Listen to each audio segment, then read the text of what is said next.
eu entendo que é um fenômeno mundial. Vide o Trump, Donald Trump.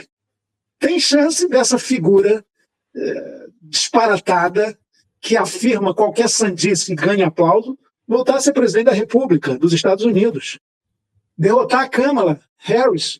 E isso fica no plano do que eu chamaria de dissonância cognitiva global, que os mecanismos de comunicação e informação contemporâneos da era do digital promovem.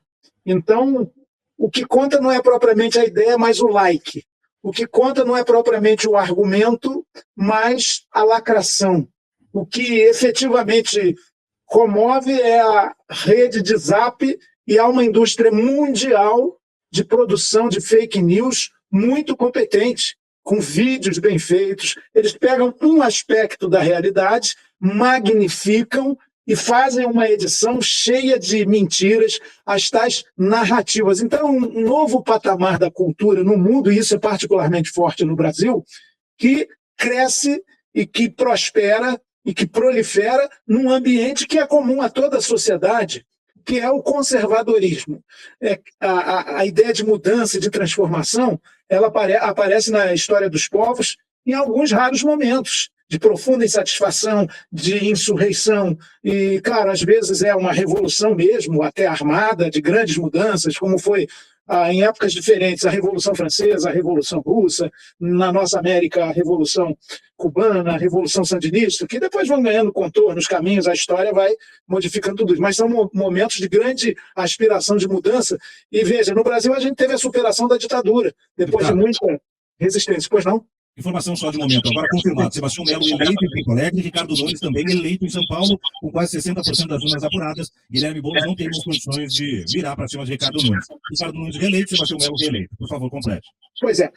Então, esses extremados, eles ganham força em determinados momentos políticos. A gente teve no Brasil a superação da ditadura e durante muitos anos da chamada República Nova, da democratização, da Constituição, da Constituinte, da Constituição de 88, uma pauta predominantemente progressista em torno das liberdades democráticas. O Brasil vivia uma fase mais inteligente e tal. Com o passar do tempo, uma série de desgastes, inclusive pelo fato da Constituição de 88 não descer plenamente do papel para a vida, há uma insatisfação popular. E veja, sucesso relativo dos mais extremistas da direita, como Bolsonaro, como o prefeito eleito de Cuiabá, não sei se tem algum outro nesse plano, depois, por favor, me confirme em Fortaleza, porque o André, eu conheço bem eles, que são deputados federais, como eu. O André defendeu o processo golpista, e agora ele moderou lá o discurso, mas se o Leitão vencer, é muito melhor para Fortaleza. Eu vi que a diferença é muito pequenininha. 73% lá, Evandro Leitão segue com 50,36% contra 49,64%. São 706 mil votos para Evandro Leitão, 696 mil votos para André Fernandes. Falta pouquinho para fechar, acredito que vai ficar desta medida, Evandro Leitão será eleito. É uma crença, né? Mas ainda a Folha, que gosta de fazer previsão, o Datafolha ainda não cravou a vitória do Leitão, não, do Evandro. Bom, de qualquer maneira, voltando aqui, eu vejo que essa gente se alimenta dessa dissonância cognitiva, desse reacionarismo que é muito forte e opera. Esse é o grande desafio para nós, da esquerda, para nós progressistas, que sabemos como o sistema capitalista é individualista, competitivo, excludente, cheio de problemas, mas não é num passe de mágica que se supera esse sistema e se implanta o socialismo. É um processo, é uma construção coletiva. Agora, eles conseguem com êxito, muitas vezes, vender a imagem de antissistema. Pablo Marçal era um exemplo disso. E há um sentimento de descontentamento da população, que a gente já capturou muitas vezes, já sensibilizou, já sentiu e já traduziu, inclusive, não só em movimentos organizados de luta, mas em resultados eleitorais. Talvez a esquerda tenha perdido, no momento, essa capacidade de emblematizar a ânsia coletiva, gregária, cooperativa, de mudar o sistema. E isso cai na mão desses aventureiros de extrema-direita. Mas não é para consolar, não. Eu vejo que, para mencionar, Tiago, esses dois que você acabou de anunciar, para todos que nos acompanham como vencedores. Em Porto Alegre, Sebastião Melo é do MDB. Em São Paulo, Ricardo Nunes também. E eles são expressão do MDB, que não é propriamente a extrema-direita, embora tenham sido apoiados por ela e vão colocá-la, de alguma maneira, como muito influentes nas suas gestões de continuismo. Eles são dessa geleia geral fisiológica que continua predominando no Brasil, e mesmo nos tempos da democracia superando a ditadura, da República Nova, era o que predominava, uma espécie de centrão gelatinoso expandido. O MDB de antigamente é o PSD do Kassab, atualmente, que é o partido que fez o maior número de prefeituras no Brasil, mais de 800, das 5.000 e tanto agora. Há uma maioria clara de setores conservadores, fisiológicos, da política sem nitidez, da nenhuma ou pequena atenção para os mais excluídos, para os mais pobres, a não ser em período eleitoral, para manter cristalizadas as estruturas hierárquicas da sociedade. Não quer mesmo que o povo se organize, lute. Ninguém mais fala em orçamento participativo, ninguém mais fala em administração com participação popular permanente, ninguém mais, pouca gente, estou exagerando, não é ninguém, mas poucos estimulam a organização no seu local de moradia, no seu local de trabalho, a luta por direitos.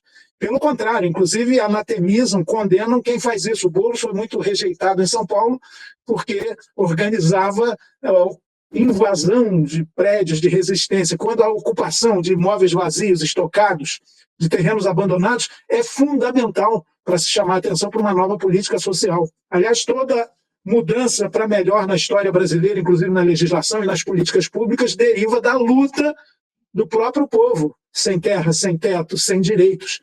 As mulheres, os negros, os segmentos secularmente discriminados só avançaram porque se organizaram e lutaram. Isso não é um valor para a direita.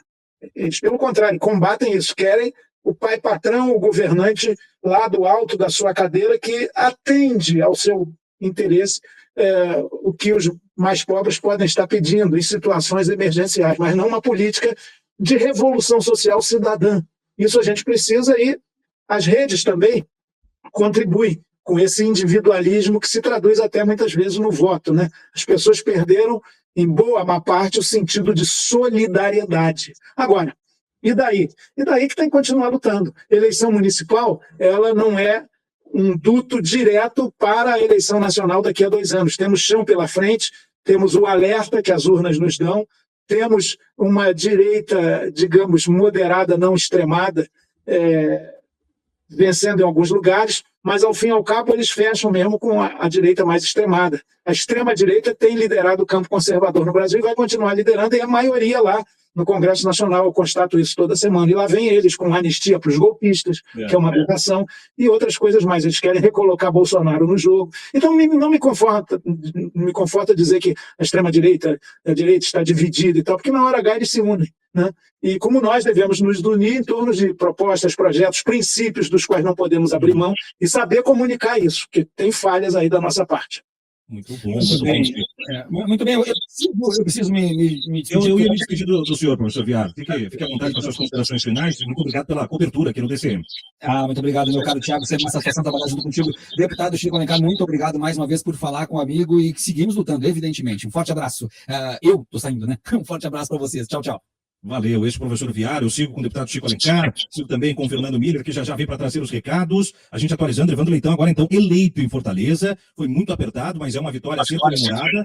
Das capitais, o PT tinha uma esperança, o campo progressista como um todo, em Evandro Leitão, em Natália Bonavides, e no Lúdio, lá em Cuiabá, eram 3 cenários em que o Partido dos Trabalhadores diretamente via como possíveis boas vitórias. E aí ia para o ringue mesmo, São Paulo, Porto Alegre, em outros trechos. Mas perde em Natal, perde em Cuiabá, porém garante aí, pelo menos neste cenário, diante deste sujeito, André Fernandes, que é do lado mais nefasto do bolsonarismo pleno, né, da extrema-direita corpulenta mesmo, de ideia, corpo, política de extrema-direita. É uma vitória a ser comemorada, Chico.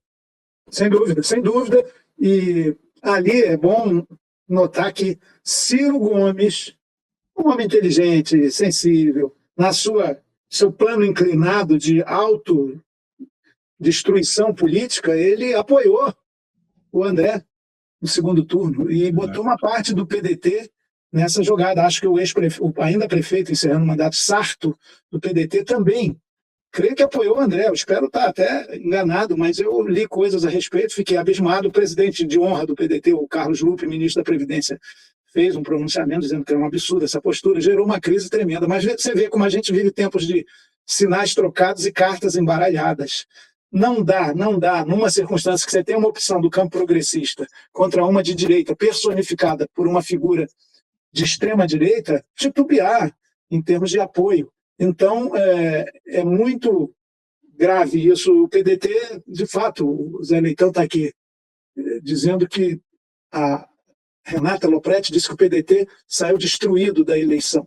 Bom, certamente no Ceará, sim. E não pode, o partido não pode ter um chefe. O próprio Ciro foi convidado a se retirar do partido, né, Chico? Os partidos todos, inclusive o meu pessoal, precisam fazer agora um balanço, porque a pesquisa que conta mesmo, que é efetiva, que gera administrações municipais e parlamentos municipais, é a pesquisa das urnas, né? Então, e claro, a disputa do poder, nós não estamos numa conjuntura revolucionária, as eleições bienais, dura conquista, inclusive da minha geração, desde que democráticas, sem tanto abuso do poder econômico, elas são um elemento de avaliação. Por que no aval das urnas o partido não saiu tão bem quanto esperado, não teve os resultados de crescimento? Alguma coisa está falhando. Não vamos dizer que o povo é que está todo errado e que nós estamos certos, o nosso caminho inabalável é esse. Tem que ter princípios dos quais não se recua. Tem que ter nitidez política. Tem que ter, por exemplo, discussão para falar da entrevista do Safatli, Vladimir, querido amigo, hoje no Jornal Globo. A gente tem que entender, sim, os novos caminhos, os novos endereços da classe trabalhadora, que não estão mais apenas no chão da fábrica, as suas novas formas de comunicação, os grupos de zap com expressão crescente. Então, isso tudo é um desafio. Mas entender, na verdade, o tal empreendedorismo é uma ânsia legítima de melhorar de vida. Agora, no caminho do individualismo. Existe um empreendedorismo, para a gente não estigmatizar a expressão, que é social, que é gregário, que é coletivo, que as muitas associações da gente pobre no Brasil, nas favelas, hortas comunitárias, cozinhas solidárias, os apoios que surgem na hora das tragédias, a solidariedade da nossa gente é muito grande. Ela não pode ficar limitada e condicionada a essa ideia capitalista do empreendedorismo individual, até porque não resolve o problema, é um mecanismo sutil e eficiente do sistema capitalista predominante, colocar o pobre como responsável pela sua própria pobreza, e se ele se esforçar e se virar, ele vai resolver isso. Não, temos que redefinir o conceito de empreendedorismo e dizer que todos devemos empreender. O Boulos foi muito bem na entrevista com esse Marçal quando disse que, como professor, ele é um empreendedor também, só não tem acumulação de riqueza, como sabemos. Mas é empreender. Não era próspero, ele reforça isso, né? Exatamente. Então a gente tem que caminhar, né? Eu acho que o Boulos, por exemplo, sai como uma grande liderança nacional, jovem, e não vai parar por aqui. Ele tem um mandato de deputado federal e vai cumpri-lo, como tem feito com grandeza, dentro da nossa bancada coletiva do PSOL. Nós vamos enfrentar agora a ofensiva da extrema-direita para anistiar golpista e também rediscutir, graças ao Flávio Dino, houve um freio de arrumação, esse negócio das emendas, que é outra coisa que interfere muito nas eleições, nos currais de votos, na reprodução de mandatos. Tiago, 8 de cada 10 prefeitos no primeiro turno foram reeleitos. Isso é um número quase inédito.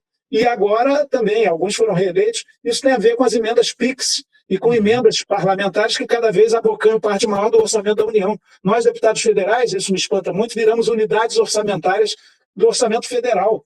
O governo mesmo, além das verbas já condicionadas corretamente pela Constituição para educação, saúde, ele fica muito manietado na sua capacidade de investir, sem falar dos ajustes fiscais que a Faria Lima cobra, às quais o nosso Haddad é muito sensível, mas também para implementar suas políticas. Então, é uma dificuldade. E nós temos que repensar a emenda parlamentar, que não vai voltar atrás, não vai deixar de existir. Eu exerci 3 mandatos, 4 mandatos sem emenda parlamentar, sem essa figura. Isso não impedia a nossa atuação, mas hoje não. As pessoas batem a porta dos gabinetes dos deputados, não é para trazer uma reivindicação, uma luta, um projeto de lei, é para ter emenda, grana. Até ministro de Estado vai nos gabinetes para pedir emendas, nas bancadas. Então, está muito distorcido isso. No mínimo isso, transparência e rastreabilidade. Vamos apreciar essa matéria também até o fim do ano. De fato. Muito bom aí, Chico. E agora é hora realmente, né, dessa reorganização. Fuad Noman está eleito em Belo Horizonte, com mais de 80% das urnas apuradas. Também foi um enfrentamento diante do lado mais fascistoide do bolsonarismo contra o Bruno Engler. Importante que se destaque isso. O Fuad é do PSD, está reeleito para o cargo, inclusive, teve o apoio aí do campo progressista da esquerda para conseguir evitar, então, esse avanço. A gente falou do PDT, o Rodrigo Neves, do PDT, foi eleito prefeito em Niterói, pelo menos essa já está projetada pelo Datafolha, contra o Carlos Jordi, do PL, que é outro quadro bastante nefasto do PL, daquele bolsonarismo de comemorar golpe de 64, indo a casas adultas aí, né? O pessoal quer que fale o bom português aqui, me cobraram isso, mas eu não vou falar aqui na live, em respeito às outras pessoas, mas numa falta de decoro, né? Da responsabilidade, inclusive, do trato com a coisa pública. Se a gente precisasse agora, né? Depois do corpo sofrido e combalido deste segundo turno, a partir de segunda, além da remobilização, da organização das coisas, para que se analise, Chico, aquilo que não deu certo, já estrábica a coisa. Com um olho você corrige, com outro olho olha em 2026. E para 2026, o que salta aos olhos, positivamente falando, deste segundo turno de 2024? Primeiro, o bolsonarismo puro e duro não teve êxito. Ele perdeu em Belém do Pará, ele perdeu em Fortaleza, tudo falado do segundo turno. Ele não venceu plenamente, mesmo em São Paulo, embora a maior derrota tenha sido nossa. Ele não venceu plenamente em Porto Alegre, embora a maior derrota tenha sido nossa. Ou seja, eles falavam lá tempos atrás que iam fazer 1000 prefeituras. O Valdemar Costa Neto projetou isso. Fizeram 500. É um crescimento. E algo que chama atenção é o derretimento partidário. Quando você começa a diluir muito a fronteira, e a ideológica mesmo, os princípios, a doutrina, o método de análise da realidade, o compromisso de classe dos partidos políticos dilui, aí fica confuso. O candidato Lúdio, por quem eu torci de longe em Cuiabá contra o Abílio, ele escondia o PT, ele disse que não ia implantar ideologia de gênero nas escolas, que é um conceito atrasado, estúpido, superficial, como é próprio da extrema-direita, mas ele embarcou nesse discurso aí para tentar conquistar votos, e aí talvez muitos tenham falado, poxa, eles são tão iguais, é melhor ir no original, mais autêntico, que é o atraso total que esse Abílio representa. Então, não diluição, não esmaecimento de princípios, não é não ler a realidade ou ficar afirmando bandeiras, ficar estandartizando determinados valores como únicos, dogmaticamente, nada disso. Mas eu me preocupo muito em eleição municipal também. Talvez 10% dos que comparecem às urnas votam nas ideias, no partido, nas propostas, nos projetos. Em geral, são nomes, figuras e números.